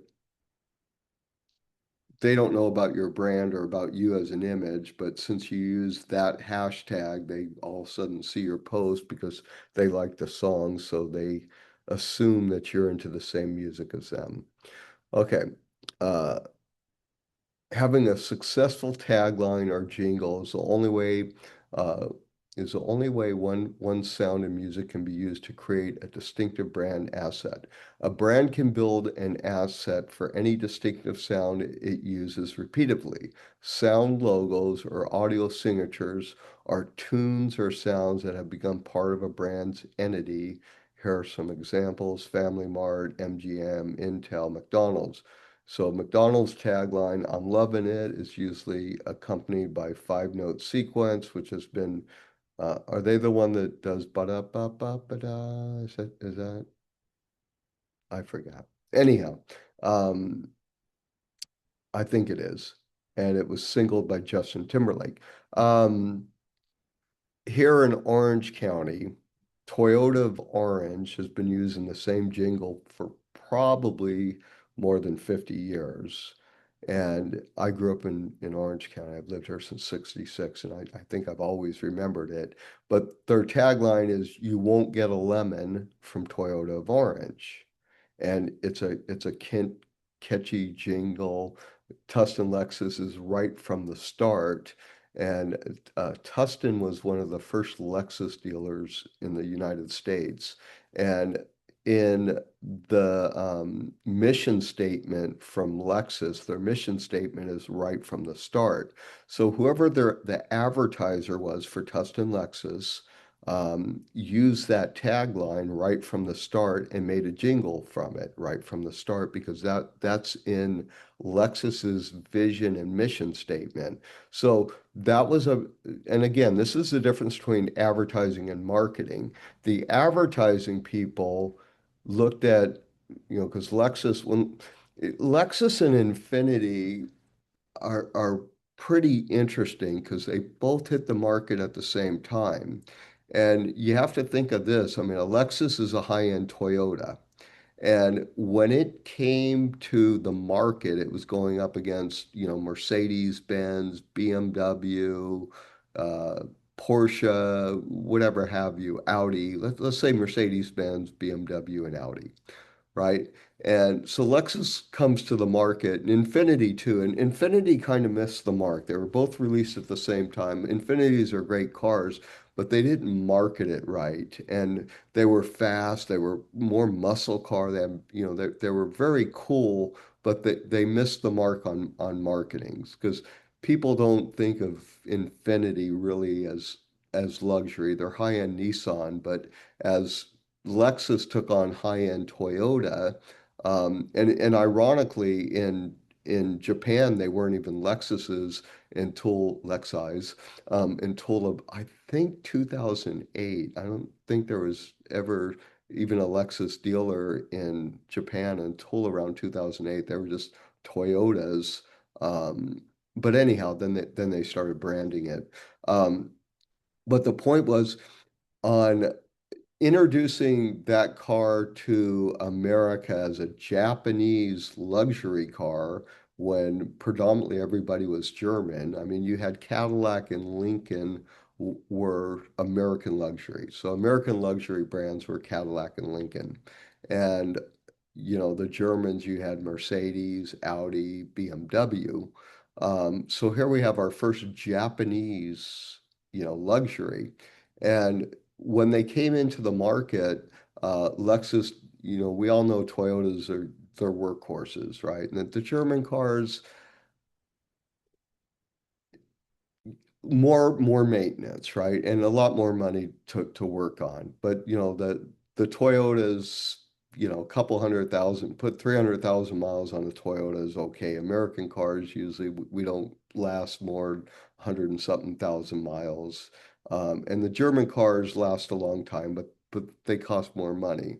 The Brits, the Jags and Range Rovers, Land Rovers, whatever or Range Rover stores, they don't have the longevity. They've great fit and finish, great cars, but they typically, a couple 100,000 miles, you have problems with them. But anyhow, so Lexus comes to this market and they have to advertise and they have to. It was a tough gig because people are saying, well, why do I want to spend all this money for a Toyota?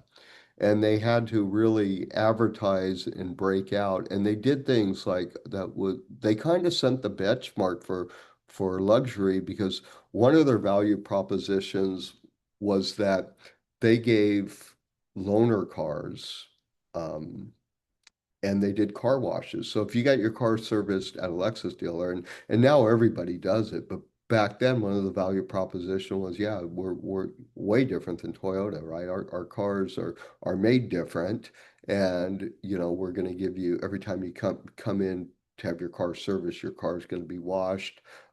We have loaner cars, so if you come in for an oil change, you'll come in a Lexus, you'll go home in a Lexus. So they tried to change the benchmark of luxury and get people in, but they had to, sell why are you going to spend, $50,000 on a Japanese car versus 50,000 on a German. Why are these cars prestigious? And they did a great job of branding and they are great cars and they're high performance too. The LFAs are incredible. They originally sold for like 350,000 and they're over $1 million now. And that was their race car and they had the things that the ISFs were really fast and they have good cars, right? But they had to come into the market and they had to think different. They had to show why it just wasn't a Toyota Camry. It was when they had their ES, 350 or whatever, it was the same chassis as a Toyota. But what they did is they made the cars out of different metals. It, their windows were thicker, so the cars were quieter. Their fit and finish was much better. Their leathers were better, so they stepped up, and Lexus is what it is today. But they started out a lot different. Um, I I'll just stop on this one. Rituals. So memorable customer experiences. Sometimes it's built around cultural and rituals, right? Some, things we might cater to Buddhism if we're in China or Nepal or something, and Hinduism if we're in India, well, depending on what part you're at. So we build campaigns that sit to certain customs and cultures, and we sit right in there. Customs, rituals build loyalty. Example, um, Oreos twist, lick and dunk. So that's totally different. But right, you dip your Oreo cookie in a glass of milk. Kit Kats, blah blah blah. Okay, so that's it for today. I'll go back in time and get all the VSs. I told you guys on the posts, I usually don't grade them till either Tuesday or Wednesday because some of you guys don't get the replies in on time. So I'll get that all done. Max, I'm pretty sure I got all your stuff done. I remember having you in there. Um, okay, that's it. Thank you, Dr. Johnny. You're welcome. I'll see you guys next week. Thank you. If the same issue happen next week, Dr. Johnny, I might have to email you privately so you can Okay. access me, please. Well, you just need to work it out with tech support. So I can't do anything about it. I mean, I'm going to see you're in there, but if you're not enrolled, I can't do anything about it. So just make sure tech support has you right, and otherwise we're good. And if you have issues, we'll take care of it. Okay? All right. Thank you so much, Dr. Johnny. Thank you. Um, Kiki, good night. Good morning, if you're still with me. Okay. Talk to you guys later.